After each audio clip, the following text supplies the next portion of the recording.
Chapitre 3, la théorie du consommateur sur deux applications concernant le cadre général, appliqué donc à deux cas particuliers. Premier cas particulier, c'est la contrainte arbitrage-loisir ou la réécriture de l'arbitrage travail-loisir. Donc ici, on a un graphe sur lequel sont les variables x1, x2 ou produit A, produit B sont remplacés ici par d'un côté la consommation et de l'autre en fait le temps. Alors sur la partie temps, ce qui est représenté ici, c'est le temps accordé au loisir. Donc ici, sur ce point-là, l'individu accorde un temps maximum au loisir. Alors on note ça H. En fait, H, c'est le temps maximum de travail. Sur une journée de 24 heures, il n'y a que le temps qui est légalement associé au travail qui peut être pris en compte dans ce raisonnement-là. Donc en France, c'est 11 heures. Donc ici, H, ça serait 11 heures pour le cas français. Et à ce point-là, cela signifie que l'individu accorde 11 heures pour le loisir. Ici, on aura 0 heure accordée au loisir. L'idée, c'est donc de faire un arbitrage entre du temps de loisir d'un côté et de la consommation de l'autre. Lorsqu'on est en loisir, on n'est pas en travail, par conséquent, on n'est pas rémunéré. Donc en fait, à ce point-là, le revenu salarial est égal à 0.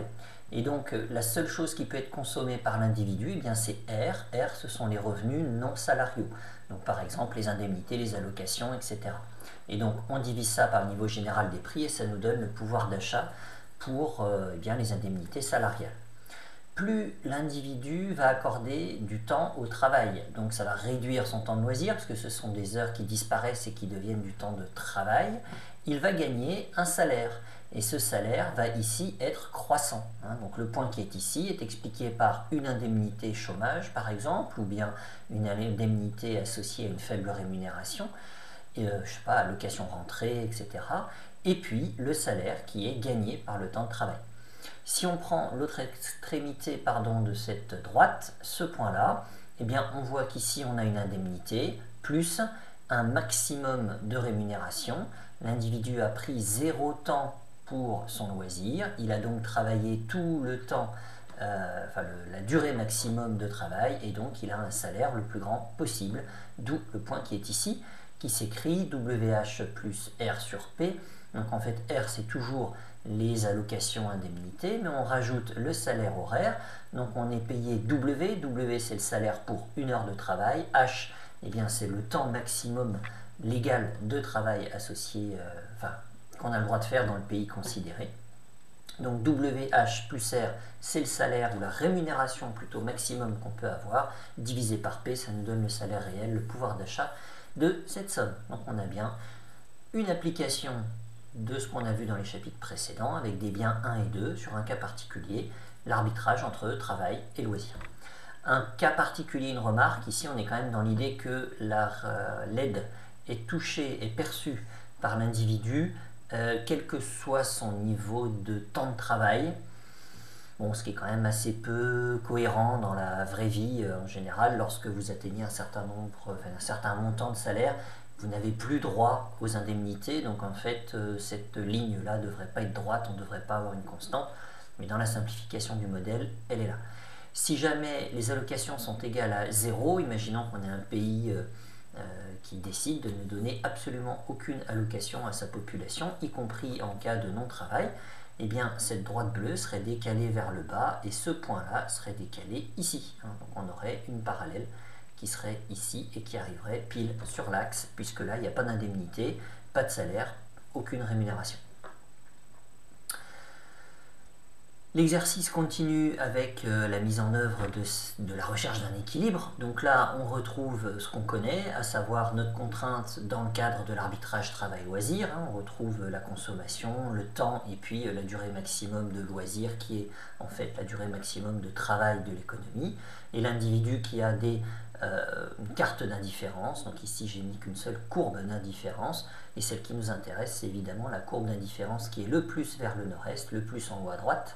Et donc ici, ça sera celle-ci qui a un point de tangence entre la droite et la courbe. Et on trouvera donc la consommation d'équilibre et le temps de loisir d'équilibre. Qu'est-ce qui se passe dans ce raisonnement si on a une augmentation des revenus non salariaux, autrement dit des allocations? Eh bien, on va avoir notre contrainte qui va se décaler vers le haut. Si l'allocation est réduite, le point qui est ici va se réduire vers le bas, donc on aurait une parallèle un petit peu en dessous ici. Là, on a augmenté les allocations, donc on est passé de ce point-là à celui-ci par exemple, on passe de l'allocation niveau 1 à l'allocation niveau 2. Donc notre point qui est ici a été décalé à celui-ci, et du coup on garde des droites qui sont toujours parallèles, puisque le revenu salarial n'a pas changé. Ce n'est que les revenus non salariaux, autrement dit les allocations, qui ont augmenté. Ça décale cette droite vers le haut. Par conséquent, même chose, sur notre carte d'indifférence, l'équilibre sera trouvé par le point de tangence entre la droite, qui est notre contrainte, avec la courbe d'indifférence la plus possible vers le haut. Qu'est-ce qui se passe si cette fois-ci c'est le salaire qui change? Alors lorsque le salaire change, cette fois-ci c'est la pente de la contrainte qui va changer. Donc ici les indemnités non salariales n'ont pas changé, les allocations n'ont pas changé, donc le point ici est commun à la droite rouge et à la droite bleue.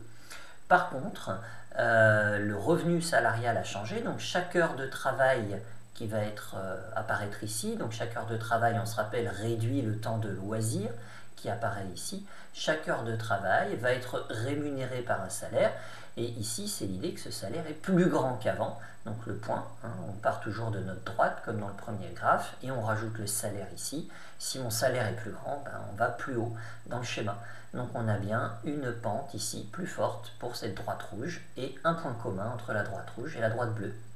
Ici on a un salaire qui est nul, revenu salarial nul, et on ne touche que les allocations qui sont les mêmes dans les deux cas de figure. Deuxième application de ce qu'on a vu dans les chapitres précédents sur un autre cas particulier. Cette fois-ci, on réfléchit sur une consommation intertemporelle. Donc l'idée, c'est qu'on peut consommer soit en période 0 maintenant, soit par exemple l'année prochaine, donc en période 1. Donc c'est la consommation en période 0 et la consommation en période 1. Et l'individu va arbitrer entre les deux. Donc ce qu'on va chercher, c'est finalement son choix, son arbitrage intertemporel entre je consomme plutôt maintenant ou je consomme plutôt plus tard. Le critère qui va faire choisir l'équilibre à notre individu, ça va être le taux d'intérêt. En fait, si le taux d'intérêt est très très faible, l'individu n'a pas intérêt à placer les sommes. Donc en fait, il va plutôt avoir tendance à consommer beaucoup aujourd'hui. On peut même aller plus loin, il pourra peut-être même consommer plus que sa rémunération d'aujourd'hui en empruntant. Si le taux d'intérêt est très faible, les emprunts ne coûtent pas grand-chose. Donc finalement, autant consommer toute sa rémunération aujourd'hui, plus aller emprunter. Donc on a beaucoup de consommation aujourd'hui, et sur la période suivante, l'année d'après, ou la décennie suivante, peu importe, on va rembourser son emprunt, donc on consommera moins. Mais donc on va avoir un arbitrage avec une favorisation pour la consommation actuelle. Donc c'est pour ça que dans les écrits mathématiques qu'on trouve là, on trouve bien le taux d'intérêt, et donc l'apparition de ce taux d'intérêt dans ces écritures-là, ça montre que le taux d'intérêt, la capacité à emprunter plus ou moins cher, va inciter l'individu soit à consommer plutôt maintenant, soit au contraire à repousser la consommation, à commencer par épargner. Par exemple, si les taux d'intérêt sont élevés, vous épargnez, donc vous réduisez votre consommation d'aujourd'hui. Par conséquent, vous allez gagner les intérêts, ce qui vous permettra en période suivante, en période 1, de consommer tout votre revenu, plus l'épargne que vous avez faite, plus la rémunération de votre épargne que vous avez faite. Donc ça, c'est le cadre général de réflexion. Alors qu'est-ce qui se passe dans cette application-là s'il y a une augmentation du revenu? On n'est pas surpris, on a une contrainte qui est plus haut. C'est exactement la même chose que ce qu'on a vu dans le cas générique. L'individu a plus d'argent, il gagne plus, ça décale vers le nord-est sa contrainte de budget. Qu'est-ce qui se passe si jamais on change les taux d'intérêt? Alors ça, c'est un nouveau élément de réflexion, puisque on n'avait pas d'histoire de taux d'intérêt jusqu'à présent. Alors, en fait, on part de la situation avec la contrainte noire, et on va supposer qu'on a un équilibre, qui est ce point ici, avec les petits pointillés qui nous emmènent vers ce point-là. Donc on a une contrainte au départ, et puis ici, on va avoir le point d'équilibre initial. Qu'est-ce qui se passe si on suppose que ce point-là, en fait, pour le moment est fixe? On verra plus tard, quand on fera des calculs dans les exercices, comment il évolue. Mais qu'est-ce qui se passe si le taux d'intérêt et uniquement ça change? Tous les autres paramètres ne changent pas. Eh bien, à ce moment-là, on a deux situations. Lorsque le taux d'intérêt augmente, donc l'individu, lorsque le taux d'intérêt va augmenter, ça veut dire que finalement, l'emprunt qui va être fait va être mieux rémunéré. Donc l'individu va être incité à rémunérer. Par conséquent, en période 0, aujourd'hui, on va réduire la consommation pour mettre plus d'argent en épargne. Et du coup, en période 1, demain, eh bien, on aura plus de revenus, enfin plus de sommes pour pouvoir consommer. Si au contraire le taux d'intérêt diminue, eh bien, alors, pardon, j'ai oublié, par conséquent, comme on consomme moins maintenant, le point passe de celui-ci à celui-ci, et comme on consomme plus en période 1, eh bien, le point passe de celui-ci à celui-ci. Donc on a bien une bascule de la pente, et une pente qui est plus forte, une droite qui est plus raide, plus pentue. Si jamais le taux d'intérêt diminue, le comportement induit du consommateur, c'est que finalement, épargner, ça ne rapporte rien, donc autant consommer maintenant. Donc ça va inciter le consommateur à consommer plus aujourd'hui, donc le point va partir de là et se décaler par exemple ici. Par conséquent, en période 1, puisqu'on a plus consommé aujourd'hui, par exemple on a fait un emprunt pour pouvoir consommer aujourd'hui, un emprunt doit être remboursé, donc en période 1, on consommera moins parce qu'il faudra rembourser notre emprunt. Par conséquent, ce niveau de consommation en période 1 va être réduit pour arriver à ce point-là. Et cette fois-ci, on a une contrainte qui bascule, qui est beaucoup plus plate, donc avec une pente beaucoup plus faible que dans le cas initial qui était la courbe, enfin la droite noire. Si maintenant on veut faire apparaître les équilibres et qu'on veut faire apparaître la carte d'indifférence de l'individu. Donc là, comme dans les graphiques précédents, j'ai pas mis tout un tas de courbes, j'ai mis juste une courbe représentative de notre carte d'indifférence. Eh bien, on va voir que, en fait, si ça c'était notre équilibre initial, c'est-à-dire qu'en fait ici on n'a ni épargne ni emprunt, et si on considère maintenant que l'individu souhaite changer la situation et il souhaite épargner, eh bien à ce moment-là, l'équilibre sera forcément entre le point B et puis le point ici qui vient toucher l'axe.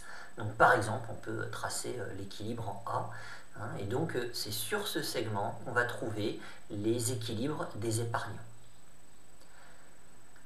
En ce qui concerne les individus qui vont être emprunteurs sur la période 0 actuellement, eh bien on voit que les équilibres vont se trouver sur le segment entre le point B et le point ici de rencontre avec l'axe de ces zéros.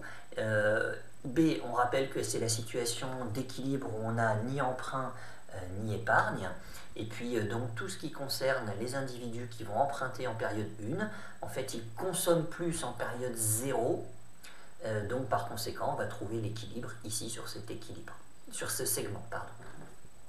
Je reviens un tout petit peu en arrière, ici là sur ce graphe, eh bien on se retrouve sur ce segment là, parce qu'en fait comme on épargne, on consomme moins en période 0, donc on est forcément plus par là, et on va, comme on a épargné, on consommera plus en période 1, donc le point va forcément avoir une coordonnée qui grimpe, donc on sera forcément sur ce segment pour un épargnant, et on est forcément sur ce segment pour quelqu'un qui emprunte.